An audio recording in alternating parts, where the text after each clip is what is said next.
అందరికీ నమస్కారం.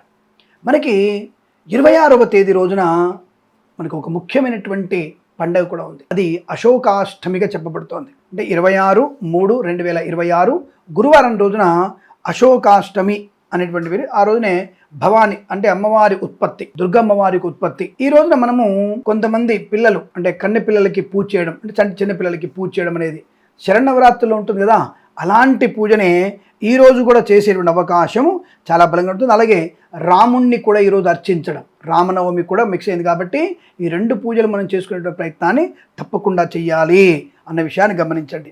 ఈ అశోకాష్టమి ముఖ్యంగా విశేషం ఏమిటి అంటే ఈరోజు మనం బ్రహ్మపుత్ర నది స్నానం కూడా ఆచరించాలి.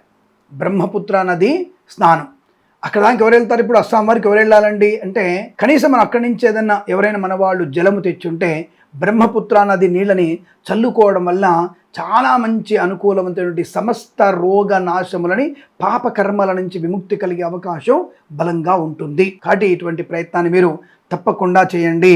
అలాగే మనకి శ్రీరాముడికి విజయం చేకూర్చేటువంటి ప్రార్థన కూడా చేయాలి. శ్రీరామ విజయం అన్నటువంటి ప్రార్థన కూడా చేయాలి. శ్రీరామ రామ రామేతి రమే రామే మనోరమే సహస్రనామ తత్తుల్యం రామనామవరానని ఆ రోజు శ్రీరాముని కూడా మనము పూజించేవగా, అంటే రావణ సంహారం కోసం మనము అమ్మవారిని అంటే దేవి ప్రసన్నం చేసుకోవడానికి శ్రీరాముడు విజయప్రాప్తి కొరకు దేవిని కూడా పూజించినటువంటి రోజు ఈరోజు. ఆ విషయం గుర్తుపెట్టుకోండి. అంటే ఈ పురాణాల ప్రకారంగా మహాష్టమి అని కూడా పిలుస్తారు దీన్ని.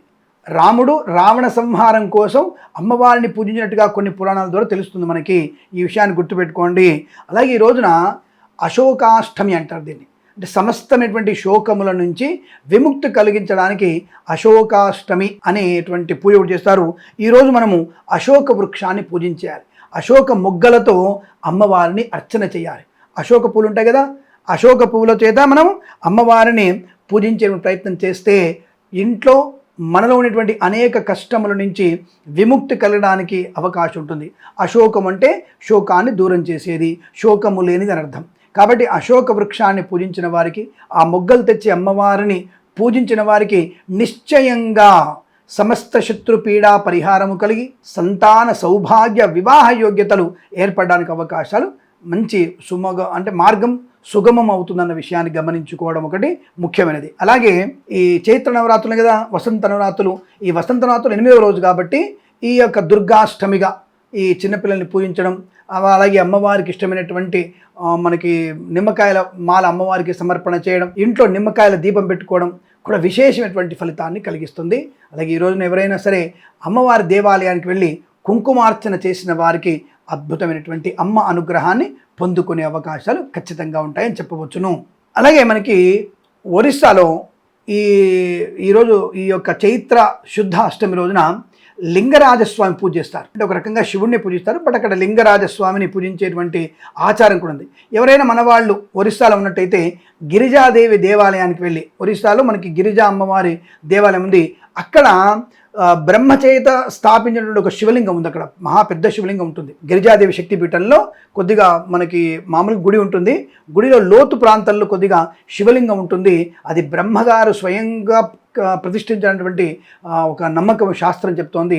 అక్కడ ఎవరైనా సరే ఆ లింగరాజస్వామిని పూజించినట్టయితే అద్భుతమైనటువంటి మనకి ఆనంద ఐశ్వర్యాలు, ముఖ్యంగా ఆకస్మికమైనటువంటి ఈ యొక్క రోగములు, ఈ మరణ బాధల నుంచి బయటపడే అవకాశం ఉంటుంది. వీలైతే మన వాళ్ళు ఎవరైనా ఒరిస్సాకి దగ్గరగా ఉంటే అటు వెళ్ళి భువనేశ్వరం వెళ్ళి తప్పకుండా అక్కడ మీరు ఆ లింగరాజస్వామిని పూజిస్తే చాలా మంచిది అన్న విషయాన్ని గమనించుకోండి. ఇది మీ యొక్క విశేషమైనటువంటి, ముఖ్యంగా ఈ మధ్య భువనేశ్వర్లో లింగరాజస్వామికి రథోత్సవం జరుగుతుంది. ఈరోజు స్వామివారికి రథోత్సవం కూడా జరిగే అవకాశం కనుక ఆ ఉత్సవంలో మీరు భువనేశ్వర్లో మీరు ఎవరైనా ఆ లింగరాజస్వామి దేవాలయంకి వెళ్ళండి, లేదా గిరిజాదేవి యొక్క ఆలయంలో ఉన్నటువంటి అక్కడ ఆలయంలో కూడా శివాలయం ఉంటుంది, అక్కడ కూడా స్వామివారిని అర్చన చేసిన వారికి శుభయోగము ఐశ్వర్యము తప్పక ప్రాప్తించుకునే అవకాశాలు ఉంటాయి.